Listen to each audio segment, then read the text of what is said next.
Traiter séparément la question du climat et celle de la biodiversité risque d'aggraver la crise qui menace notre planète. C'est en tout cas la mise en garde de l'ONU dans un nouveau rapport qui pointe notamment les dégâts de l'agriculture non durable. Un constat, mais aussi des pistes et des solutions. Des scientifiques ont évalué 61 pistes pour répondre de front aux crises liées notamment à l'eau, à la santé ou encore à l'alimentation. Parmi les scientifiques qui ont participé à ce rapport, qui en sont auteurs, Fabrice Declercq, bonsoir.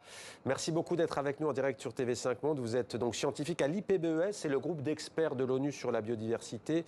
Pour être plus précis, la plateforme intergouvernementale scientifique et politique sur la biodiversité et les services écosystèmes. Alors, 5 ans après un rapport choc sur l'état de la biodiversité dans le monde, que nous dit dans ces grandes lignes ce nouveau rapport, peut-être sur la philosophie générale avant d'aller plus en détail dans les recommandations? Oui, donc l'état choc, il est maintenu, il reste. Nous reconnaissons que l'état choc n'est pas seulement biodiversité, mais c'est climat, alimentation et eau. En tant que chercheurs, nous trouvons que nous parlons un petit peu trop du problème et qu'il est temps de s'orienter vers la solution. Donc vraiment, ce qui est innovateur de ce rapport-ci, c'est d'essayer de vraiment souligner les grandes lignes de solutions qui sont disponibles, qui pourraient résoudre cette crise. Pour autant, il y a un constat qui est clair, tout est lié, tout est connecté, le climat, la nature, la santé. Quand on s'en prend ou qu'on laisse mourir des animaux, forcément, il va y avoir des problèmes de santé. On va voir des exemples concrets. Mais est-ce que vous pouvez nous dire d'abord en quoi le déclin de la biodiversité, c'est l'une des composantes centrales des autres crises ? Écoute, la biodiversité, ce n'est pas seulement ce qu'on conserve dans un parc naturel, mais c'est une réserve de carbone. Donc, c'est avec ça qu'on lutte contre le changement climatique. C'est la source de pollinisation pour l'alimentation. Si on parle d'une alimentation saine, on parle de fruits, de légumes, de légumineuses qui sont dépendantes de ces organismes. Nous parlons d'une biodiversité qui nous aide à lutter contre les maladies ravageuses en agriculture, en d'autres paysages.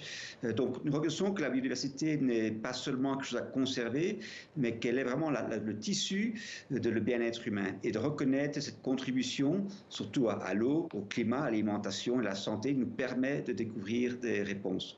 Il y a un exemple concret sur les relations entre les différentes menaces qui pèsent sur notre planète.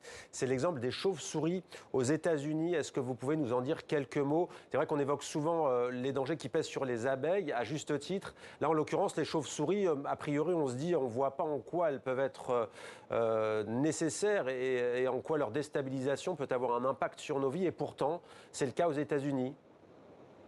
Oui, et non seulement aux États-Unis, mais probablement la même en France. L'étude n'a pas été menée en France, mais ce que nous trouvons, c'est que quand on augmente l'utilisation de pesticides, nous baissons la quantité d'alimentation pour ces chauves-souris qui sont insectivores et qu'en fait, ça augmente alors l'utilisation de pesticides puisqu'on perd un organisme qui nous aide à contrôler les maladies ravageuses dans l'agriculture. Et l'impact sur la santé humaine, c'est l'exposition à une plus grande pesticide. Donc l'étude américaine avait démontré que surtout des jeunes, des enfants qui habitaient dans les périmètres de nos agriculteurs étaient impactés avec un taux de santé moins élevé à cause de cette perte de chauve-souris. Donc encore une reconnaissance de ce lien entre la biodiversité, notre santé, et un manque de reconnaissance de ce lien et de ce rôle que la biodiversité joue dans notre bien-être. Et vous l'avez donc dit, une hausse de la mortalité infantile aux États-Unis parce que les chauves-souris y étaient menacées. Il y a aussi quelque chose qui fait froid dans le dos, c'est la disparition dans les 10 à 15 ans, en tout cas c'est un risque selon vous, des récifs coralliens. C'est quasiment demain. Et quelles conséquences? Est-ce que c'est irréversible? Ça devient de plus en plus dangereux, irréversible du point de vue des coraux. Là, c'est fortement lié au changement climatique. Donc, notre incapacité de retourner ce changement climatique menace les coraux avec des impacts sur la protection des zones côtières, surtout de grandes inondations, comme nous voyons en Mayotte, par exemple, et aussi pour les populations locales, une source importante d'alimentation. Donc là aussi, on voit ce lien entre eau marine, dans ce cas-ci, biodiversité, les exercices coraux, changement climatique et alimentation d'un peuple indigène. L'agriculture non durable, c'est aussi l'un des fléaux qui guettent notre monde. Quelles sont les pistes? Que proposez-vous concrètement? Je le disais, 71 solutions a priori. Est-ce qu'elles sont réalisables? Est-ce qu'elles parlent à chacune et chacun d'entre nous? Et commençons avec l'agriculture. Donc pour moi, l'agriculture ou les agroécosystèmes, c'est l'écosystème le plus grand au monde. On a tendance à ne pas le voir comme écosystème. Pour nous, il y a des solutions innovantes et importantes dans l'agroécologie, l'intensification de l'écologie dans l'agriculture, maintenir au moins 10 à 20% d'habitat par kilomètre carré dans l'agriculture nous permet de produire mieux, maintenir l'habitat pour les nations, maintenir l'habitat pour les chauves-souris qu'on vient de mentionner, intercepter la pollution nitrate et phosphate avant qu'elle se verse dans l'eau. Donc, pour nous, l'agroécologie ou bien des pratiques d'intensification écologique de l'agriculture est une solution majeure.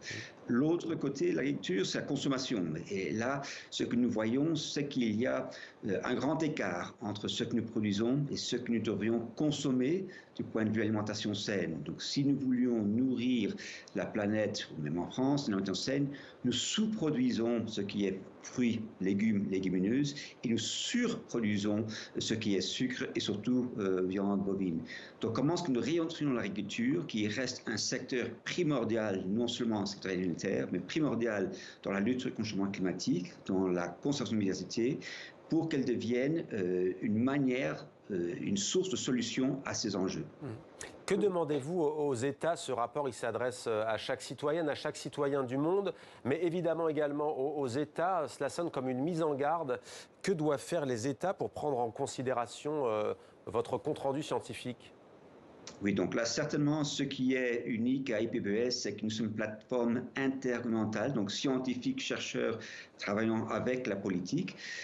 Nous demandons au secteur public gouvernemental de reconnaître que nous sommes dans une crise importante, une crise qui va être lente à résoudre et que nous avons besoin des actions qui sont au niveau de cette crise.